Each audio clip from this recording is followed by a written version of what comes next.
नई दिल्ली 22 मार्च 2025। ईसा फाउंडेशन के संस्थापक जग्गी वासुदेव पर यौन शोषण का आरोप लगाते हुए पीड़ितों ने साहस का परिचय देते हुए केंद्रीय गृह मंत्री श्री अमित शाह से तत्काल हस्तक्षेप की मांग की है।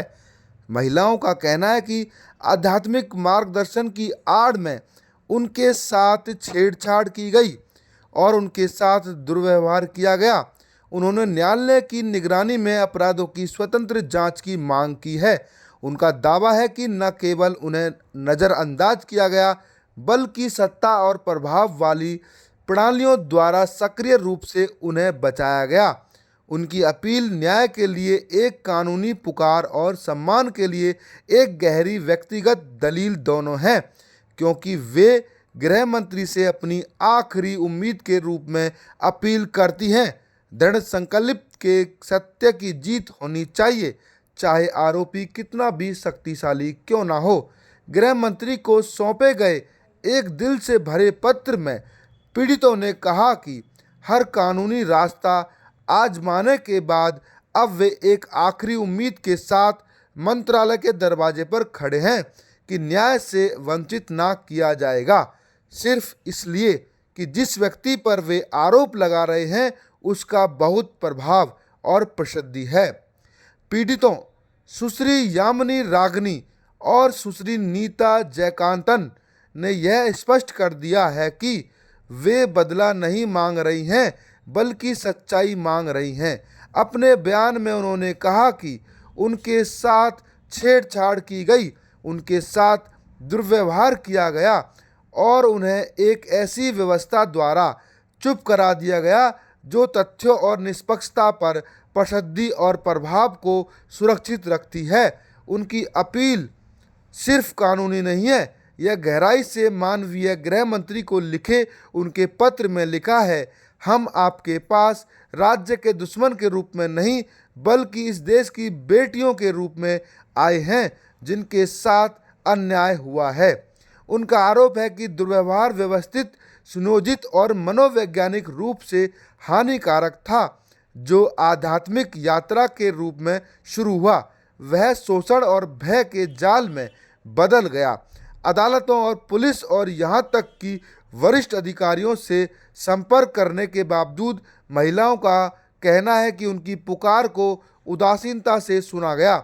हाल ही में सुप्रीम कोर्ट ने उनकी याचिका पर विचार न करने का जो फैसला सुनाया है उसने कानूनी प्रक्रिया में उनके विश्वास को हिला दिया है, लेकिन आगे बढ़ने की उनकी हिम्मत को नहीं। सुश्री यामिनी रागनी याद करती हैं कि कैसे उन्होंने ईसा फाउंडेशन में इलाज की तलाश में प्रवेश किया, लेकिन इसके बजाय उन्हें शोषण का सामना करना पड़ा। उन्होंने मुझे जो दर्द दिया वह सिर्फ शारीरिक नहीं था, यह भावनात्मक, आध्यात्मिक और बहुत व्यक्तिगत था, लेकिन आज मैं अपनी आवाज़ वापस पा सकती हूँ। इसी तरह सुश्री नीता जयकांतन ने, जो 2008 से जग्गी वासुदेव की भक्त थी, पूरा परिवार ईसा फाउंडेशन में चला गया। उनकी बेटी के साथ 2010 में ईसा होम स्कूल के शिक्षकों ने बलात्कार किया। नीता के साथ भी कथित तौर पर जग्गी वासुदेव ने दीक्षा के नाम पर बलात्कार किया। वह कहती है कि मुझे लगता था कि मैं इस दर्द में अकेली थी, लेकिन अब मैं जानती हूँ कि चुप रहना ही दरिंदे की रक्षा करता है। बोलना न्याय की ओर पहला कदम है। पीड़ित अब जग्गी वासुदेव और उनकी करीबी लोगों की कार्रवाइयों की एक पारदर्शी, निष्पक्ष जांच की मांग कर रहे हैं, जो एक केंद्रीय एजेंसी द्वारा की जाए और अदालतों की निगरानी में हो। वे गवाहों की सुरक्षा और आगे आने वालों के लिए मनोवैज्ञानिक सहायता का भी अनुरोध कर रहे हैं। उनकी अपील आस्था पर आधारित है, आस्था की गृह मंत्री जो कानून और व्यवस्था पर अपने सख्त रुख के लिए जाने जाते हैं, आम नागरिकों के दर्द को अनदेखा ना करेंगे, जो सभी अन्य दस्तावेज दरवाजे बंद होने पर उनकी ओर रुख करते हैं।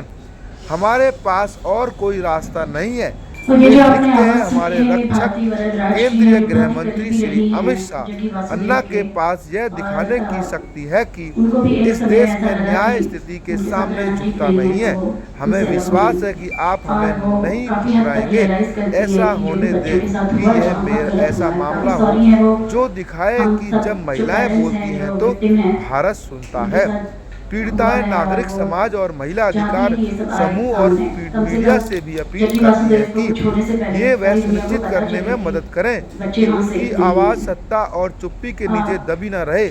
यह सिर्फ उनकी मेरा लड़ाई नहीं जो है, यह हर ईशा उस महिला की फाउंडेशन से लड़ाई है जिसे चुप रहने के लिए कहा जब गया मैंने है। ज्वाइन किया इन तो महिलाओं के मेरी लिए शादी उम्मीद जग्गी सिर्फ वासुदेव ने कानूनी कराई थी। समाधान की नहीं है, मैं एक विडो बल्कि थी, एक अपनी सच्चाई बेटी को की लेकर मैं पुष्टि की है यूएसए गई थी, जो वहाँ किसी भी काम कर रही थी। लोकतांत्रिक समाज और को मेरी मुलाकात परिभाषित मेरे करनी हस्बैंड से हुई चाहिए। जो कोई जग्गी भी कानून वासुदेव के से बहुत बड़े ऊपर भक्त हुआ नहीं है। करते थे।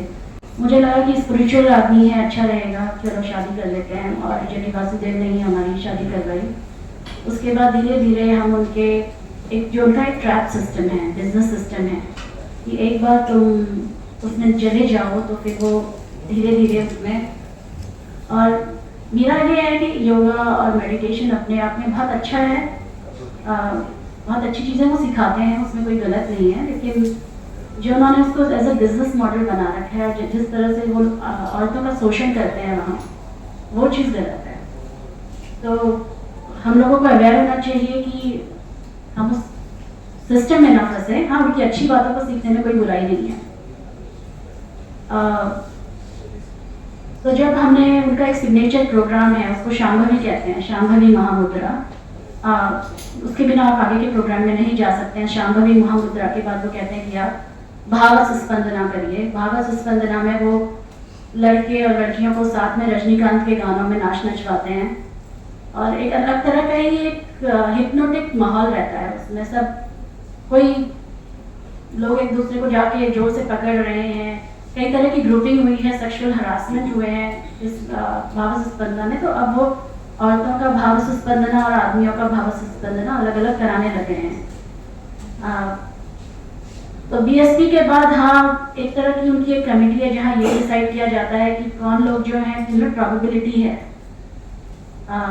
जब वो मुझसे मिले थे तो मेरे हस्बैंड से और मुझसे शुरू से ही वो बहुत चाहते थे कि हम दोनों जो हैं वो पूरी तरह से फुल टाइम वॉलंटियर बन जाएं, लेकिन हमारे बच्चे हैं, 3 बच्चे हैं हमारे, तो हम नहीं बन सकते थे फुल टाइम वॉलंटियर, क्योंकि हमें उनको एजुकेशन भी देनी है। ये भी मुझसे कहा गया कि तुम्हारे पेरेंट्स ने तो तुम्हें सिर्फ एजुकेशन दी है, तुम अपने बच्चों को भी जाकर एजुकेशन दो।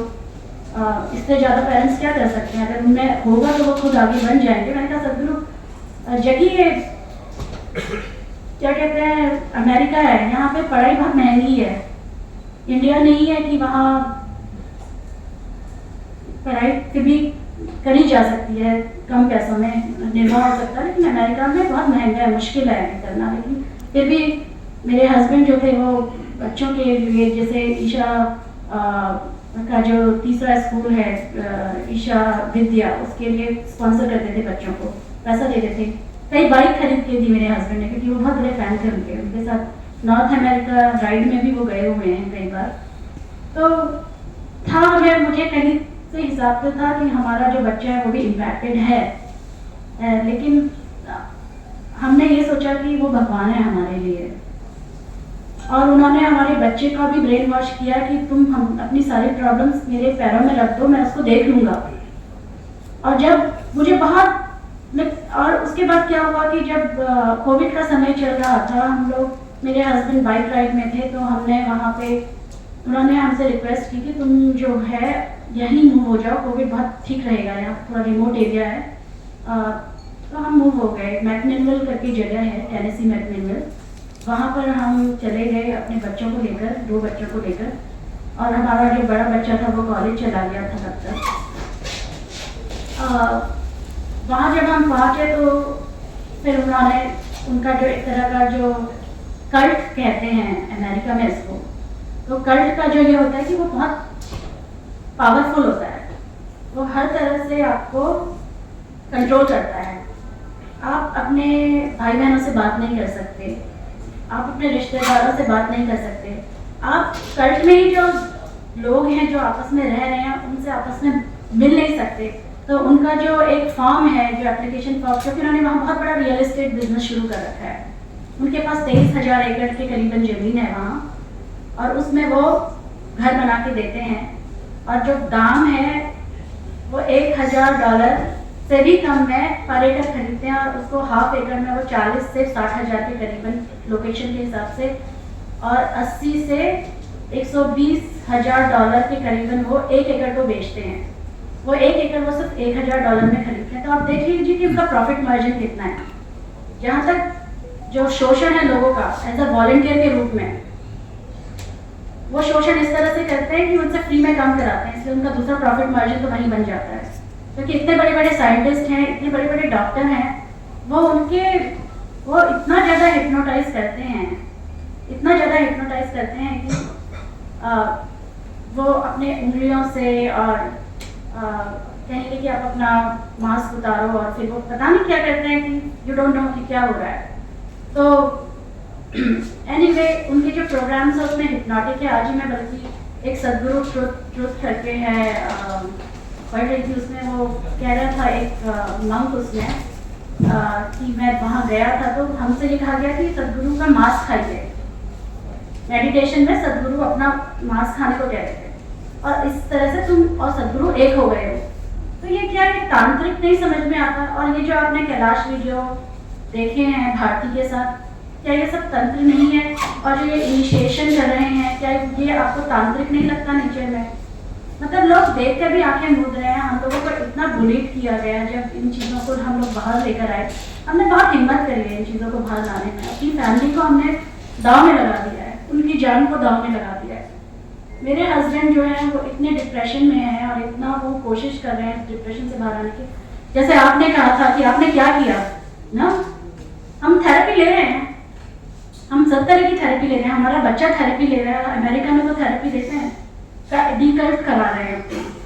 और उस थेरेपी के बाद हमें ये पता चल रहा है, हाँ ये जो आदमी है पक्का फ्रॉड है, ये खाली धर्म के नाम पे ये योगा के नाम के लोगों का पैसा लूट रहा है, लगता है कि और कुछ नहीं, लुटेरा है।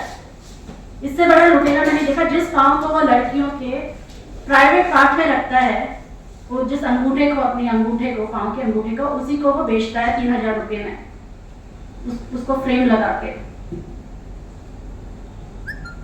और मैंने बहुत हिम्मत करी है। मैं कभी नहीं आना चाहती थी मीडिया में, कभी नहीं चाहती थी कि मैं अपनी कहानी लोगों को बताऊं, लेकिन उसने मुझे विवश कर दिया।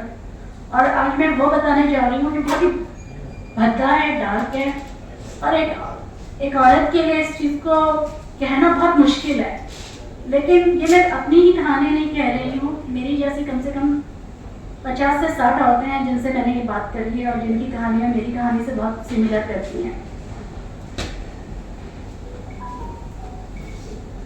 तो हमारे रिलेशनशिप में जब हम मैकमिलर में गए थे, तो हमारा जो हस्बैंड वाइफ का रिलेशन था वो थोड़ा सा उसमें खटास आने लगी थी, क्योंकि जगी वासुदेव ने मेरे हस्बैंड को बाइक से एक कोने में, वहाँ पे सनसेट पॉइंट में है, वहाँ पे ले जाके कहा कि तुम्हें फुल टाइम वॉलेंटियर बनना पड़ेगा।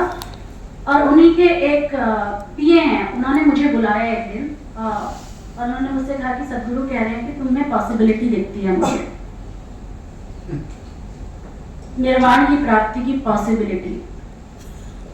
और ये शायद उन्होंने 1000 सुंदर लड़कियों से कहा है, और या पैसे वाली लड़कियां उनसे कहा है कि तुम जो पॉसिबिलिटी है तुम्हें। अब वो पॉसिबिलिटी क्या है वो तो वही जाने। आज भी मैं संतल से पूछती हूँ कि भाई बता दो भाई पॉसिबिलिटी क्या, अभी तक तो हमें पता नहीं चला, कि वो हमने ऐसा कोई निर्वाण तो प्राप्त किया नहीं है अभी तक।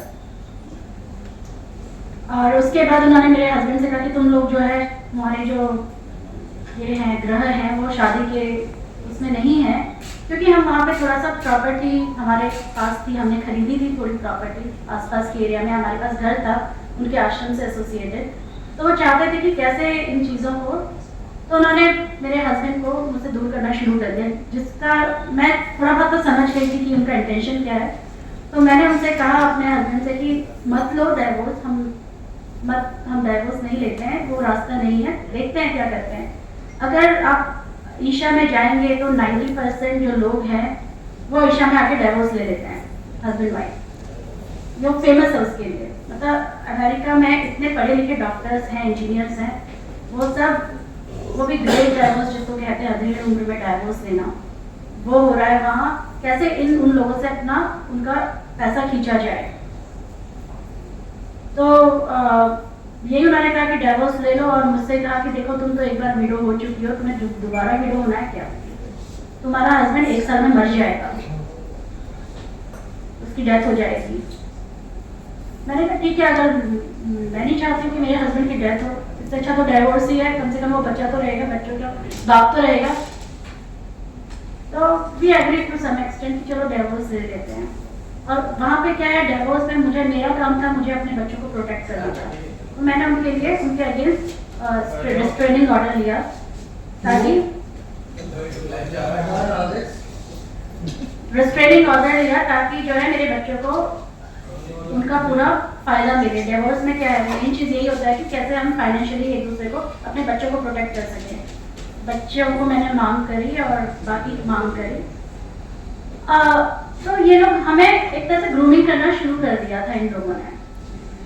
तो मुझसे कहा गया कि सदगुरु जो है तुम्हें जाकर उनको सेवा करनी है, उनके लिए खाना पकाना है, वो फ्रेश सांभर का मसाला पसंद करते हैं, तो उसकी ट्रेनिंग शुरू करी गई। संथिल करियप्पा की जो वाइफ है उनको ये दिया गया, जो पिंप का काम करती है, वो वहाँ औरतों को सिखाती हैं कि कैसे सदगुरु की सेवा की जाए, और बहुत ही सीक्रेट तरीके से उनके घरों में उनको भिजवाया जाता है। लेकिन उस वक्त तक मैं समझ चुकी थी सदगुरु को, और अगर आप टाइमलाइन देखेंगे तो उन आश्रम को लग रहा था कि ये लोग ये जो है अभी हमें समझ नहीं रहे हैं, और ये हमारे हिसाब से अपना काम कर रहे हैं। दोनों हस्बैंड वाइफ ये डिवोर्स ले रहे हैं। और इससे पहले की बात मैं ये बताना चाहती हूँ, 2012 में मेरे हस्बैंड के जो छोटे भाई थे, 2010 के करीबन उनका स्वर्गवास हो गया। तो उनका स्वर्गवास, वो 27 साल के थे, बहुत सुंदर लड़का था, 6 फुट का। और हुआ कैसे कि वो अमावस्या की रात को शून्य क्रिया कर रहा था। शून्य मेडिटेशन के बाद उसका जो है ब्रेन में वो हो गया, ब्लड हेमरेज, ब्रेन हेमरेज, और वो ऑन द स्पॉट उनकी डेथ हो गई। उसमें भी जगी द्वारा यही कहा गया कि उसको निर्वाण की प्राप्ति हो गई है। क्या उनका योगा सही है? क्या उनका योगा वेरीफाइड करता है कि वो हेल्थ के रीजन से सही है? दूसरी चीज़ ये हुई, मेरे हस्बैंड थोड़ा डिस्टर्ब हो गए थे अपने छोटे भाई के जाने में, तो वो घर छोड़ के चले गए कुछ समय के लिए। तो मैं बहुत डिप्रेशन में चली गई थी उस वक्त। सन 2012 में मैं उनके आश्रम में गई, और आश्रम में जाकर मैं बहुत डिप्रेस थी। तो मैंने अपनी जो सारी कहानी थी वहाँ के एक जो वॉलंटियर है, जो उनकी बहुत करीबी वॉलंटियर है, ये वॉलंटियर की कहानी में मैं आऊँगी और मैं बताना चाहती हूँ इस वॉलंटियर की कहानी। ये जो वॉलंटियर थी, ये 16 साल से सदगुरु इसको ग्रूम कर रहे थे। इसका यौन शोषण सदगुरु द्वारा खुद किया गया कई बार। इस लड़की का यौन शोषण जो है, ये गुजरात की लड़की है, बहुत इलाइट फैमिली की, और उसके जो पेरेंट्स हैं उनके नाम से ईशा मैकनिवेल की प्रॉपर्टी भी ली गई है। ये लड़की को इतना ग्रूम किया गया कि उससे भी यही कहा गया कि पॉसिबिलिटी है तुम्हारे पास, तुम आओ। उसके पेरेंट्स उसको खुद इंडिया छोड़ के आए। यहाँ जग्गी वासुदेव ने उसका यौन शोषण किया, उसके बाद उसको पकड़ा दिया अपने मंक्स के पास। अब इनका जो ये आश्रम है, मंक्स जो है, ये चलता है ओशो की थीम पे। ओशो का था ओपन सेक्स का, तो इनका भी यही है कि भाई ये जो संबंध है, शारीरिक संबंध, इनको शादी के उसमें नहीं डालना चाहिए, इट शुड बी ओपन। लेकिन that's the reason he calls it undercover Yogi, क्योंकि ये सारी इस तरह के जितने भी क्राइम्स हैं ये अंडरकवर ही होते हैं वहाँ, और उन्होंने नाम भी बहुत अच्छा रखा है, अंडरकवर योगी। और उसके बाद वो लड़की का कई सालों तक यौन शोषण जो है, एक उसी के टीचर जो उससे हाई एंड में था, हायरार्की में, हटाया टीचर ने उसका किया। इतना ब्रूटल था कि एक बार उसको एडमिट होना पड़ा हॉस्पिटल में। आज वो लड़की की हालत ये है कि वो छुपी हुई है, पिछले 2 साल से वो छुपी हुई है। उसकी शादी हो चुकी है, उसका हस्बैंड उसे प्रोटेक्ट कर रहा है, और उसको इंजेक्शंस लगाए जाते थे कि वो डिप्रेशन में डालने के लिए उस लड़की को। और वो बिल्कुल अंडरग्राउंड है, क्योंकि उन्हें खतरा है कि अगर वो आएंगे एग्जाम में तो उसे मार दिया जाएगा। अगर आपने स्कोफील्ड की कहानी पढ़ी है तो कई मौतें इस तरह की हुई हैं जिनका कोई लेखा जोखा नहीं है ईशा में। वहाँ कई तरह के क्रीमेटोरियम्स हैं जहाँ लोगों को भस्म कर दिया जाता है, उनका पता भी नहीं चलता, जैसा उन्होंने अपनी खुद की वाइफ के साथ किया। भारती मेरी बहुत घनिष्ठ मित्र है, हम लोग मिले थे यूएस में एक बार, और उन्होंने मुझे सारी उनकी बातें बताई कि किस तरह से उन्होंने अपनी लगता है कि उसकी हत्या की गई, नेचुरल डेथ नहीं थी, क्योंकि उन्होंने हमसे हमेशा यही कहा गया कि उन्होंने महासमाधि ली है, लेकिन महासमाधि में जलाते कहाँ हैं? महासमाधि में तो जिंदा इंसान को डालते हैं, गाड़ते हैं। और उनके घर वालों का भी यही कहना था, हमारे पहुंचने तक तो उन्होंने भस्म कर दिया बेबी को अपनी, उन्होंने तो सारे एविडेंस वहीं खत्म कर दिए। शर्म इस बात की आती है कि इस कंट्री में पैसा होने पे इंसान कुछ भी कर सकता है, वो मार सकता है, वो हर तरह के अपराध कर सकता है, और उसको क्वेश्चन नहीं करते हैं लोग विक्टिम्स के पीछे भागते हैं। तो जब मैं आश्रम में गई और मैं डिप्रेस मूड में थी, तो मुझसे कहा गया, यही जो लेडी थी बड़ी करीबी रही है जगी के, उन्होंने मुझसे कहा कि सदगुरु जो है वहाँ पे भागवत स्पंदना का प्रोग्राम हो रहा था, तो सारे जो पार्टिसिपेंट्स हैं वो महिमा एक हॉल है उसमें सोते हैं, तो जहाँ उनका लगेज रखा जाता है उससे एक जो बिल्डिंग है और उसमें बेड्स भी लगे रहते हैं, वो सेपरेट है, वहाँ पे सिर्फ लगेज रख के और नहाने धोने के लिए आते हैं पार्टिसिपेंट, उसके बाद सीधे जो है चले जाते हैं महिमा हॉल में सोने को।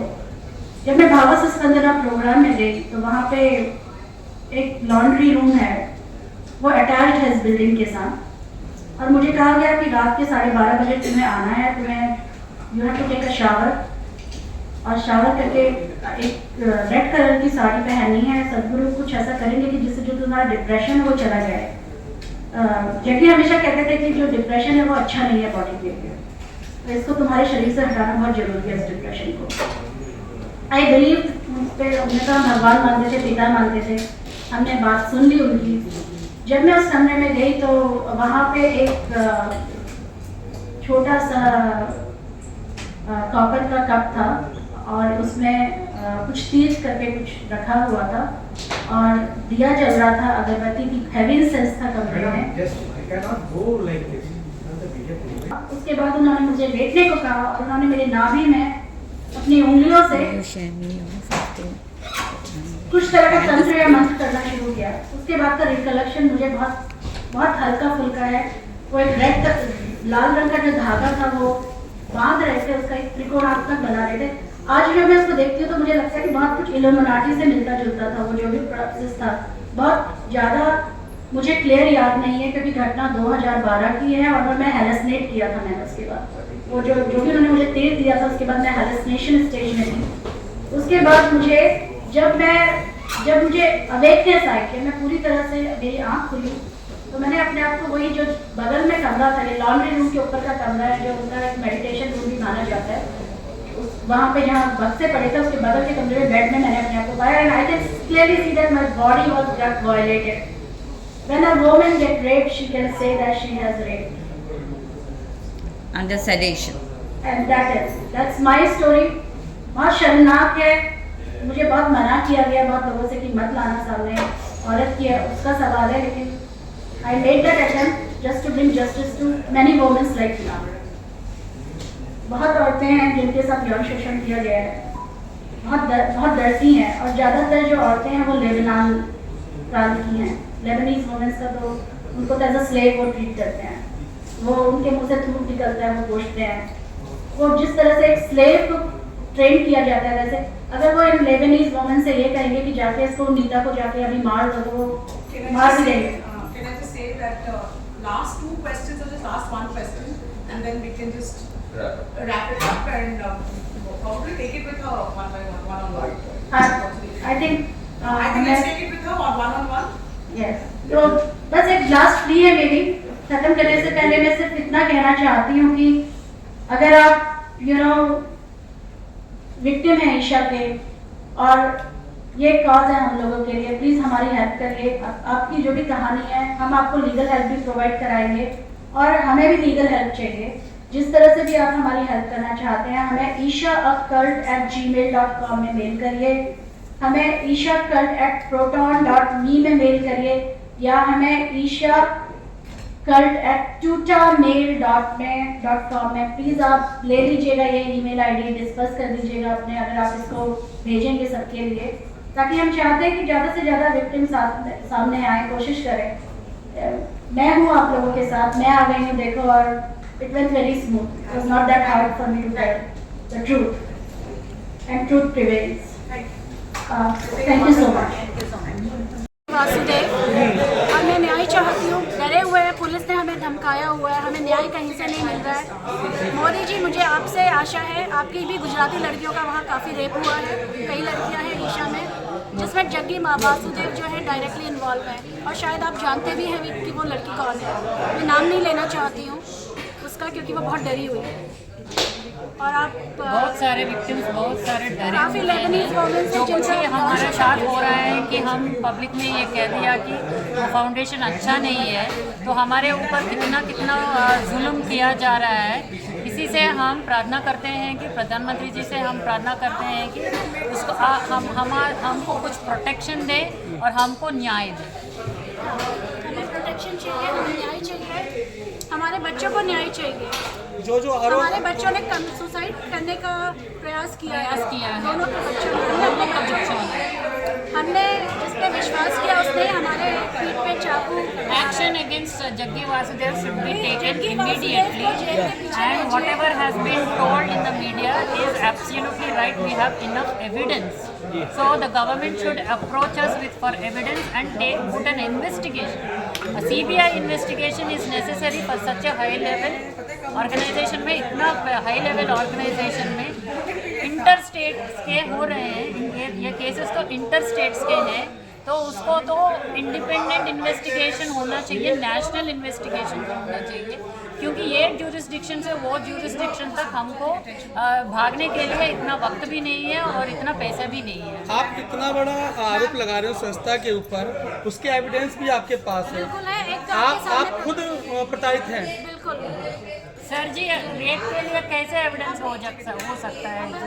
रेप के लिए तो एविडेंस तो हो नहीं सकता ना, हम दोबारा करके दिखाएं आप लोगों को। नहीं हो सकता नहीं, तो रेप के लिए तो हमारे एविडेंस ही नहीं। Okay, he has to cut a news.